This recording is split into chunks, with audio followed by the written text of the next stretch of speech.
Ce mercredi 1er octobre 2025, le Conseil des ministres s'est réuni sous la présidence du chef de l'État, M. Patrice Talon. Les décisions ci-après ont été prises.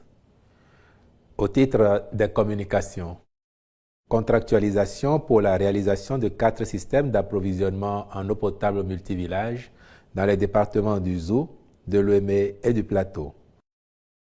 Les ouvrages à construire sont destinés à impacter 4 arrondissements que sont Seto, Zungbomé, Isaba et Odometa, initialement pris en compte dans un appel d'offres qui s'est avéré infructueux.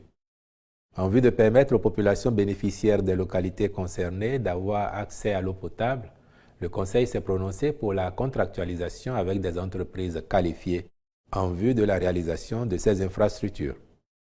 Au chapitre des rencontres et manifestations internationales, il a été autorisé la célébration de la Journée internationale des personnes âgées, ce 1er octobre 2025, de la 14e édition de la Journée internationale de la fille, le 15 octobre 2025, l'organisation au Bénin de la 16e Assemblée générale du Conseil du travail et du dialogue social de l'UEMOA, les 8 et 9 octobre 2025, de la 6e édition du sommet Climate Change Africa 2025, les 27 et 28 octobre 2025, du 3e congrès de la Société béninoise de médecine interne du 29 au 31 octobre 2025, d'une réunion de haut niveau sur la transformation numérique en Afrique de l'Ouest et du Centre, les 17 et 18 novembre 2025, puis la participation du Bénin à la 53e session du Comité de la sécurité alimentaire mondiale